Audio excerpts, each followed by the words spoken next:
तो सांदीपनी आश्रम के बाद हम जा रहे हैं उस जगह पे जहाँ पे कृष्ण और रुक्मणी का हुआ था विवाह, जहाँ पे उनकी शादी हुई। और वो पड़ता है पोरबंदर और सोमनाथ के ठीक बीचों बीच हाईवे में। और इस जगह का नाम है माधवपुर। 60-65 किलोमीटर यहाँ से पोरबंदर भी दूर है और यहाँ से सोमनाथ भी दूर है। ऑलमोस्ट इक्वल डिस्टेंस है दोनों जगह का। समुद्र पास में ही है यहाँ से। जब रुक्मणी के भाई ने उसकी शादी कहीं और तय कर दी थी, तो शादी के एक दिन पहले रुक्मणी ने भगवान कृष्ण को मैसेज भेजा कि मेरी शादी कहीं और कर रहे हैं, पर मेरा दिल तो आप पे है, तो आप आइए, मुझे यहाँ से ले जाइए। रुक्मणी बोलती है कि मैं देवी मंदिर में जाऊंगी पूजा के लिए, वहाँ से आप मुझे ले जाइएगा। तो ठीक ऐसा ही होता है। कहानी के अनुसार कृष्ण भगवान जी आते हैं रथ में और रुक्मणी को उड़ा के ले जाते हैं देवी मंदिर से और इस जगह पे ले आते हैं। कुछ टाइम वो रुक्मणी जी को यहाँ रखते हैं, फिर उसके बाद शादी होती है। तो ये पूरी कहानी है। सुंदर मंदिर है, देखो आर्किटेक्चर कितना प्यारा है इसका। हाँ चलो, रुक्मणी मंदिर है।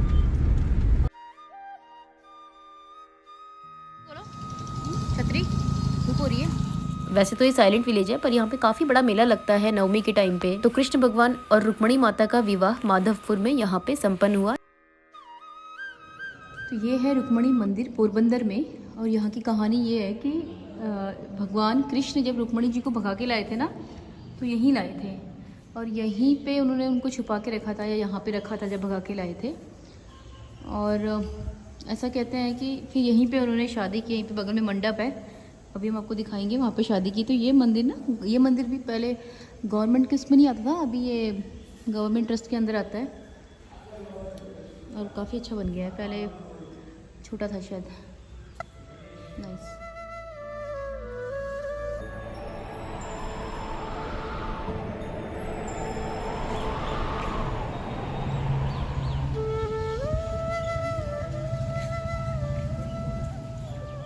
यहाँ पे एक मंडप भी है, अभी हम जाएंगे। हाँ, बहुत तेज़ धूप है। तो ये वो जगह है जहाँ पे कृष्ण भगवान की शादी हुई थी, जब वो रुक्मणी जी को भगा के लाए थे।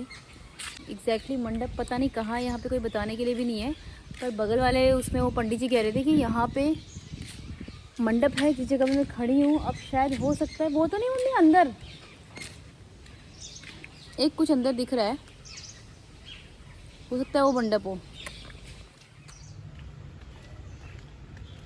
ये शायद मंडप ही होगा, आई गेस। तो उस मंदिर के ठीक बगल में ये था। तो पंडित जी ने बोला था कि यहाँ पे मंडप है। यहाँ पे कोई भी नहीं था, सारा सुनसान था और कुछ लिखा था वो हमें समझ नहीं आया, गुजराती में था। तो और पता नहीं मंडप कहाँ था, तो हमने एज्यूम किया शायद यही मंडप होगा। ऑब्वियसली वो मंडप तो अभी तक नहीं होगा, पर शायद कुछ मंडप जैसा बनाया होगा, ऐसा हम एज्यूम कर रहे हैं। बाकी ये पूरा सन्नाटे वाला है, यहाँ पे कोई भी अवेलेबल नहीं है। 16 संस्कारों में से एक संस्कार होता है शादी, तो वो कृष्ण भगवान की यहाँ पे हुई थी।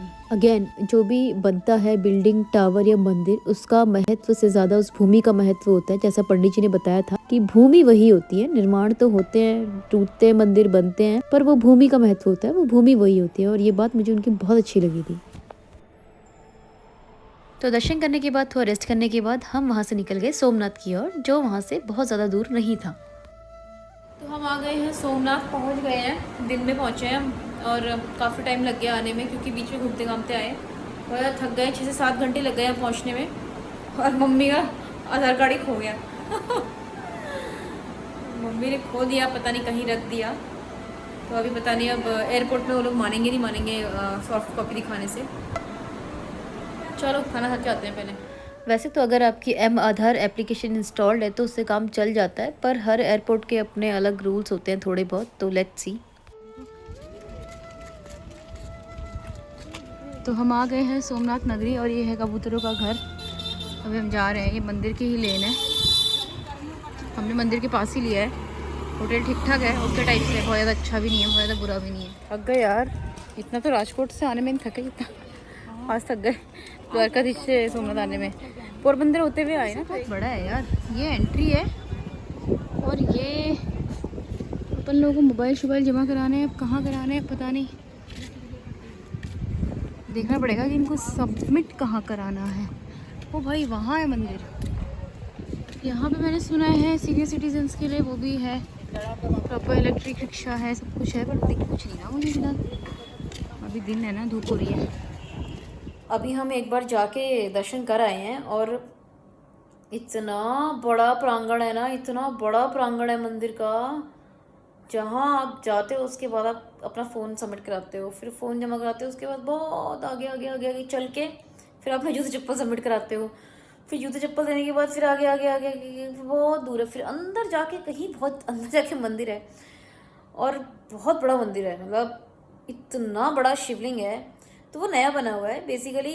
जो ऐसा वहाँ के कौन बताया था, पंडित थे, नहीं पंडित देखो, ये और था वहाँ पे, बंदा बता रहा था कि वहाँ का जो ओरिजिनल शिवलिंग था ना वो तो कुछ खंडित हो गया था, कह रहा था पता नहीं क्या था। तो मगर वो जगह वही है, पर वो शिवलिंग नया है, बहुत बड़ा शिवलिंग है, बहुत बड़ा, दूर से भी अच्छे से दिख सकता है। तो ये है सबसे पहला ज्योतिर्लिंग। मोदी जी और अमित शाह इस मंदिर के ट्रस्टी हैं, ऐसा बता रहे थे। पर नो डाउट मेंटेनेंस तो बहुत अच्छा है, मतलब अच्छा है, और काफ़ी बड़ा है। भीड़ होती भी होगी तो ज़्यादा पता नहीं लगता होगा ना, इतना पता नहीं लगता, थोड़ा भीड़ लगती होगी, थोड़ा टाइम लगता होगा दर्शन करने पे, पर इतना कुछ ऐसे जैसे काफ़ी मंदिरों में घुटन उटन सी होती है ना, भीड़ होती है, ऐसा नहीं होता होगा, क्योंकि काफ़ी बड़ा है, बहुत अंदर भी बहुत बड़ा है यार। और क्योंकि ये सी के बिल्कुल किनारे में है, बीच मतलब कह सकते हो कि साइड में ही है, तो इतना प्यारा व्यू दिख रहा है ना वो साइड से, इतना मतलब इतनी बीच इतना मस्त दिख रहा है ना, क्या लहरें उफान मार रही है समुद्र में। कैमरा अलाउड नहीं है, नहीं तो वीडियो बना के दिखाते, बहुत बढ़िया। इतनी सारी कैसे, ओह गॉड, देखो ना भैया, ये इतनी सारी नाव। हाँ वो सब मछुआरे ही है। इतने सारे मछुआरे, इतनी यहाँ से तो मछलियाँ। मच्छी जाती है सब जगह। अच्छा एक्सपोर्ट होती है, ओह माय गॉड, सी कितने नाव है भाई,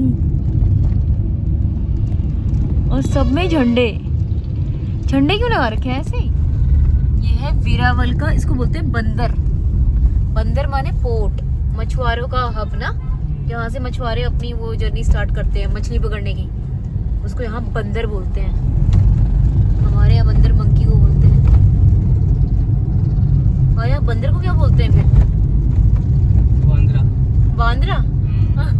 क्योंकि सफर आज का बहुत लंबा था, पोरबंदर होते हुए आए तो बहुत थक चुके थे, तो दर्शन करने के बाद थोड़ा सा रेस्ट लेने के बाद हम शाम को निकल गए थोड़ा सा घूमने के लिए, क्योंकि आसपास यहाँ पे बहुत सारी चीजें हैं, बहुत सारे मंदिर है, स्थल है देखने लायक। फिलहाल हम जा रहे हैं भालका तीर्थ। भालका तीर्थ वही जगह है जहाँ पे कृष्ण भगवान को तीर लगा था और उनकी मृत्यु हुई थी। तो ये सब कवर करेंगे हम नेक्स्ट वीडियो में, और नेक्स्ट वीडियो बहुत खास होगा क्योंकि कृष्ण भगवान के जहाँ पे प्राण निकले थे हम वहीं पे जाने वाले हैं। तो thanks for watching and stay connected.